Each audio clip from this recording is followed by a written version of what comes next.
Everybody, it's Stan again. This video is about things to be very careful of dealing with mercury or any kind of chelation or whatever detox protocol. Some do's and don'ts. Up here you can see all the kind of legal stuff I guess you got to do nowadays. I'm only trying to educate people on things I'm aware of and get an exchange of conversation, because you can tell me things too, and we can help people, because there are no exact specific answers on all this stuff in any one location. We have to find it all over the place and then test it on ourselves to see if it works. Again, this is my blog where you can subscribe, get on my email list, and also please like and subscribe below, to my channel, and add comments. It helps to get my channel seen. The colored stuff is on every video. It's my first things I talk to anybody about when they approach me. No matter what you've already done, I always go back to these, and I won't proceed further until you convince me you've done all these things properly, because too many people try to detox and do the wrong things when they don't address things like MTHFR or their detox pathways. They don't get all the specs out when they remove amalgams and other things like that. Or they're eating fish every week and they wonder why their mercury levels are not good. Again, my goal is only to open our minds to other possibilities of why you might feel the way you do. Somebody commented this morning that they found out they were mercury toxic from taking chlorella, and that's how they found out. So there's always different ways people figure this stuff out. Oftentimes going to doctors doesn't quite get us there. So, getting into the root of what I'm going to talk about today, many will disagree with what I'm listing here in my do not do's below. I am very conservative in what I do, so always do your own research. I'm just giving you a heads up from things I'm aware of, and there's a lot of things I wasn't aware of and a lot of things I did wrong when I first found out I was toxic. I was online reading things and doing things people said to do, and I was feeling terrible a lot of times, because a lot of what they say to do does not work for everybody. Honestly, a lot of things I see people say to do, I'm surprised they even say to do it, because it hurts so many people. So I even wonder if they're even toxic themselves sometimes. Too many people selling things out there, okay, and not looking out for each other. Just because you feel detoxed by the not suggested things I'll mention, I will say don't assume that you were not damaged. Can the damage hit down the road? I ended up at stage 3 plus chronic kidney disease after having done IV chelation in my past. Was it from the IV? Was it from getting my amalgam out and I started to dump everything really, really hard, which will be a video I will do down the road? There's no way to really know for sure to connect it, but I wish I didn't do the IV now that I think about it. I wish I would have known what I known back then. There's way too much bad information in various social groups. Sometimes I wonder, again, like I said, if these people are indeed toxic themselves, because anybody that's been through kind of what I've been through, and other people like I know that I've talked to that have been through what I've been through, we're very cautious about what we tell people to do. Okay? Do everything very slow and low dose before you know whether or not you can tolerate it. That's my number 4 thing here. No matter what you're taking, I never pop a pill in my mouth full. Always take a little piece of it first. Make sure it doesn't cause some crazy reaction, because in my opinion, when you have metals or a mix of metals in us, it just creates a screwed up chemistry of your body. That's why we feel the way we do. And I don't think there's anybody that can predict what certain things are going to do when you ingest them. That's why just eating thiol foods makes people feel bad. It causes all these food intolerances and allergies and stuff. So along those lines, what works for me may not work for you or others. Keep that in mind, no matter where you get your information from. Okay, just because somebody tells you it worked for me, this is great. A lot of times the sad part is we're also desperate to get well, and we're trained by the system to go to the doctor, get a pill, take the pill makes us feel better. That isn't how this works. I mean, it's rare that detox works that way. It's more of a trial and error of a lot of different things, and most of us seem to come up with our own mix of protocol ideas on what we do to get well. This link here, see this link, is a lot of good information on things to be aware of. Actually, you could just go there and not listen to what I have to say, but I'm just kind of summarizing very key things, like high-level type things to just really think twice about doing before you do it. You can type this in there and you can go to the website. I hope they don't mind me giving you the link. It's actually Andy Cutler's group, or people involved in that group that are behind that information. And I know their information is from a lot of people offering their comments, like people would offer me comments. And we're just passing the word on, okay? Doing wrong things can harm and damage people. I know many who I spoke to who got damaged. This is very serious business. That's why I take this so serious, and I'm very conservative, okay? Removing heavy metals from a human body is doable, but just think about it. You know, is it a natural thing? Were we supposed to get toxic? You know, were we designed to get toxic? Thank God we have a detox system, but the problem is, in many cases, our detox system can't handle the load of what we're all dealing with in today's world. So, I know we all think to get better, you know, we go and take that pill and get better, but I don't see it that way for detoxing heavy metals. It's not that straightforward and easy, and if you think about it, I don't see it as anything that's natural. It's totally unnatural. Even though there are chelation protocols and chelators, excuse me, that's all human things we've had to come up with to figure out how to get this stuff out of our bodies. And here's the thought. What if this stuff was never supposed to be in our bodies? So getting it out, yeah, we can do it. We're humans. We're smart. We figured it out. But getting it out maybe is never really a perfect thing. And to some level, we're all damaged to some degree.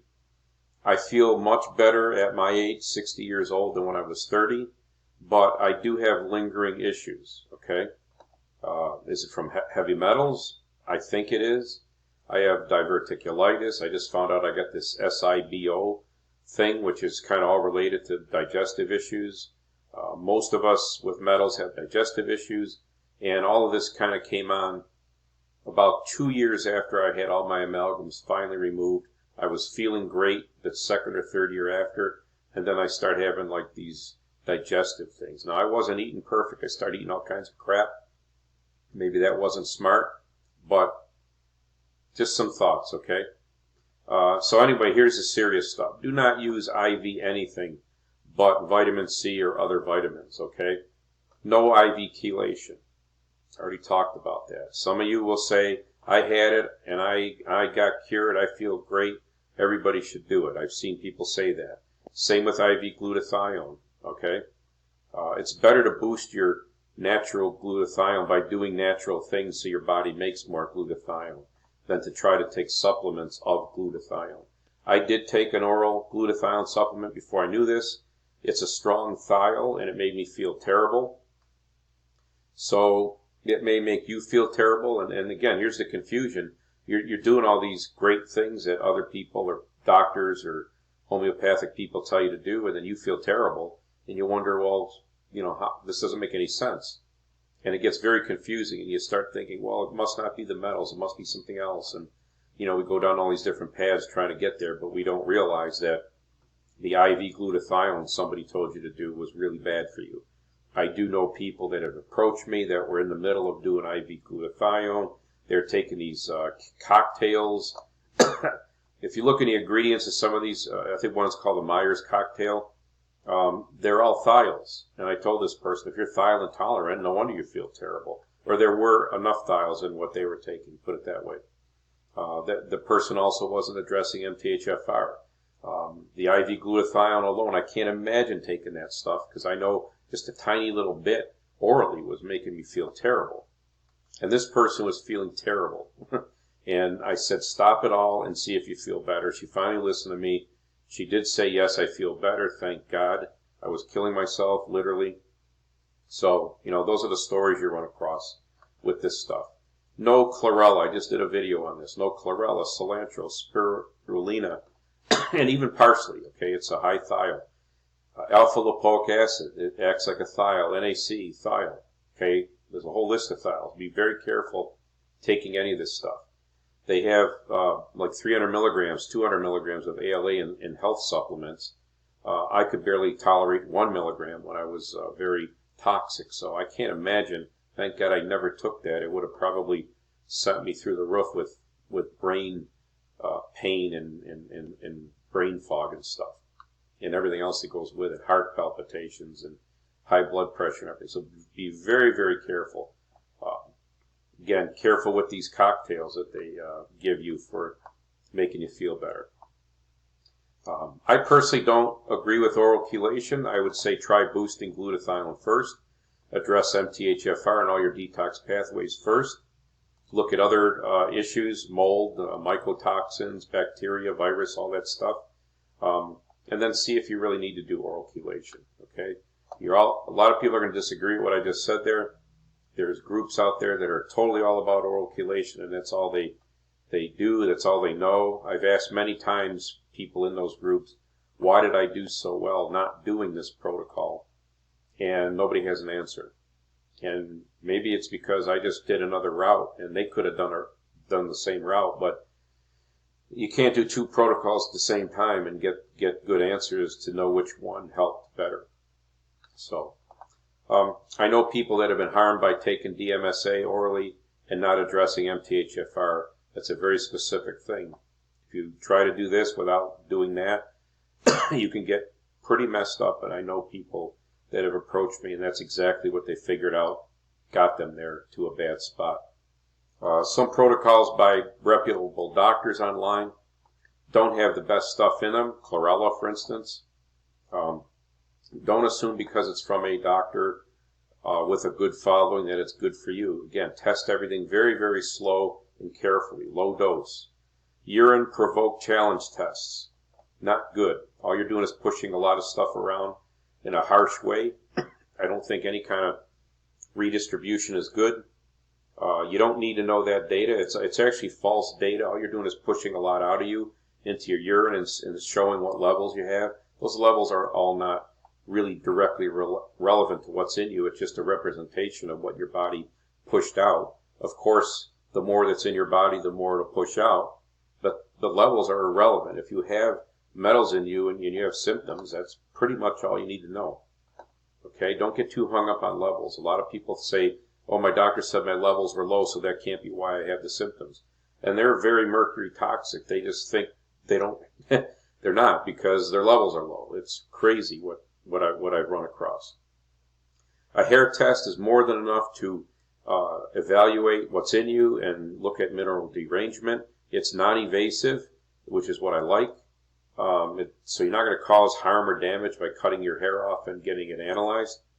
It's a very good, low cost, don't need a doctor. You can do an online test. Very good starting point. I had 12 metals in me. That's all I needed to see to realize what was wrong with me. Gadolinium, I don't know if I said that right, like the dyes and contrast for MRIs and stuff. A lot of people say absolutely do not use those. Look up Chuck Norris's wife's story. She feels she was poisoned and almost died from this stuff.